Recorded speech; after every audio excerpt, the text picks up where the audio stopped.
All right, guys, I'm gonna make this quick video for you guys making the P90 beta bolt, or anyone working on a beta bolt or a P90 bolt, I guess. So I took my bolt apart after I poured.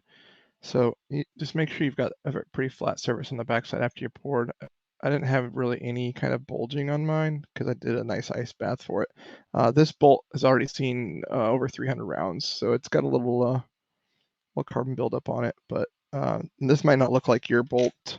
The newer bolt iterations are slightly different. This is the newest iteration bolt. As you can see, where this pin is here, I don't have that on my original bolt, and there's 2 holes in the original bolt, only one here. I'm only going to use one of these holes in the front here. I'm not going to use a second one. And this pin up here is a bolt stop, I believe, for a over travel protection on the firing pin, so it doesn't go too far forward. So mine doesn't have that issue because of the material of my firing pin was titanium, so I don't have that pin. It's not really a big deal either way. And then this hole here that's your extractor hole. So most people have been asking about spring sizes and rod sizes and things of that nature. So let me get to that. Put that one over here, and we'll set this off to the side for right now. So for my spring, this little guy here is the spring I used for my firing pin.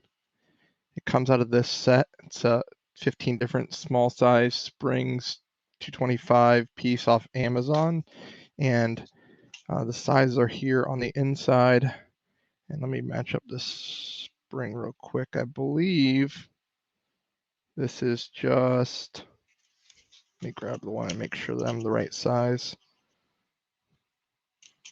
So it's the smallest diameter ones, which are the 0.012s, and it is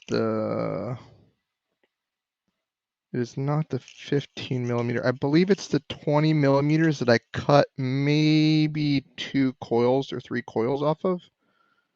So let me verify real quick by getting in here and matching these up.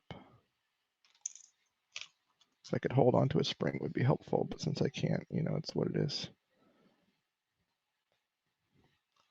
Yeah, I think I cut basically two coils off the 20 millimeter. The 0.012, or it's a 0.3 by 4 by 20 millimeter. Basically, I just cut it down. You see how it's a little bit on the long side here. Let me move my light so we can see a little better here. So you can see there, it's a little bit on the long side. If this will focus. There we go. So it's a little bit on the long side for the 20 millimeter. So the one I'm actually using, it's just a 20 millimeter cut down slightly. So it's still a little bit long, but you should be able to set it in there, and it should set without too much compression. You got to remember that you're also going to put in a little pin in there, so it's going to be compressed even more. So I think that's where there's a pin in there, and so that when it gets fully stopped, you should have quite a bit of travel still there in that spring, so your firing pin can travel and have that inertia after the hammer hits the backside of it. So that's that spring from that kit. So it's a 0.3 by 4 by 20 that I cut maybe 2 coils off of. So the only other spring then is the ejector spring. Here you can see my or extractor. So my extractor doesn't have a nub on it at all.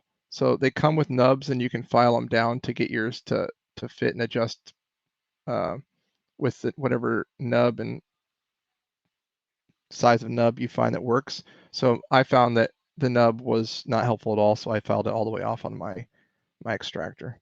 The spring I'm using, I believe it's an AR trigger sear spring, but mine has, let's see, 1, 2, 3, 4.5 coils on it, somewhere around there. If this will focus right there, right around 4.5 coils on that spring. And then basically when I'm installing that, I just will put it on the end of a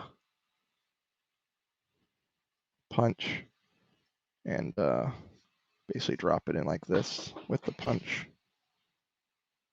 It's upside down. I want the cut side down so it doesn't interfere or catch on my extractor, so let me put it the other way. And then I'm just pushing it down like that. And then you can see it's just sitting in there. Hopefully you can see. See if I can get focus. It's just sitting in there.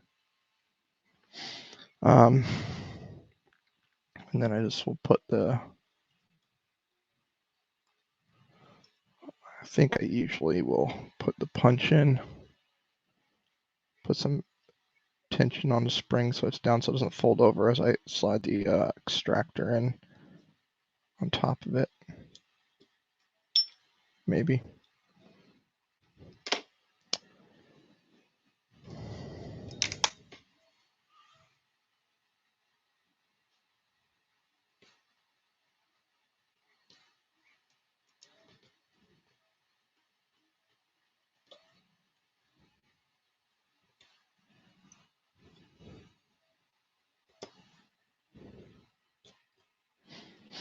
So then I'll just push that in. It's got a nice feel to it. So you can see, so this pin here that's my firing pin retaining pin. And mine isn't cut down. Some of you guys might have cut yours down. And the reason is mine isn't cut down is because the bolts I'm actually using to secure the rear and front plate are only 35 millimeters long instead of the 100 millimeter one that goes all the way through. And the reason I do that instead of just using the 100 millimeter one is because then these pinholes here for the firing pin retainer, I don't have to cut them down. I can leave them full length so they're easy to get in and out, because like my screws are only going in that far on the front and about the same on the back. So there's no screw in this section where these pins are to worry about capturing that pin. So these pins here on mine aren't necessarily captured other than when the bolt's installed. But my extractor pin is cut down, and for that then I'll just basically feed in the side and then get a punch, and usually goes in pretty easily.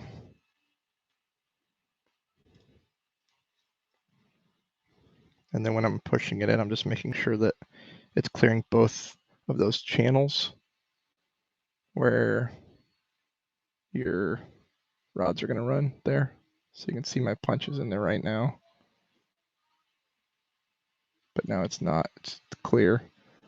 And this one as well, I should be able to see if I can let you guys see that one as well. It's clear. So the pin's holding my extractor in place, but it's not pulling on, or it's not interfering with the channels for the rods. So then you guys wanted to make sure I showed you what my firing pin looks like. So we'll see if we can get this to focus here. So you can see here that I've rounded the end slightly at the very tip. It's slightly rounded, so doesn't have any sharp edges. When I run my finger across it, it's really smooth. So I just sanded it down just a little bit just to make that round profile there for striking. And you can see that the striking surface is only like, let's see if I can make sure I'm in the camera here. The striking surface is only like half the actual depth of the part here. So the striking surface is pretty small, but it's also rounded very much. And this is like a titanium firing pin, so I don't have much wear, if any at all, from the 300 plus rounds on this one. It's no deformation on the backside from the hammer hitting it either. But yes, that's basically how the profile is on the end of my firing pin. We can slide this back in. So just make sure we're putting the spring back on as we're inserting it. And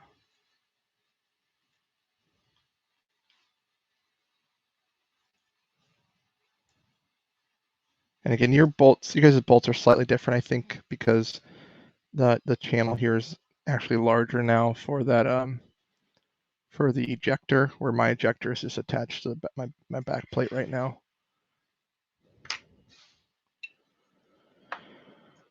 So we get that in there, and then again, this is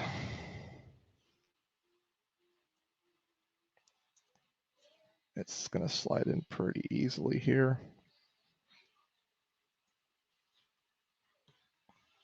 Just can push it in by hand. I don't even need a punch for this, really. I'm just going to make sure it's flush with the punch, though, so I'm just going to give it a little push, a little hair more.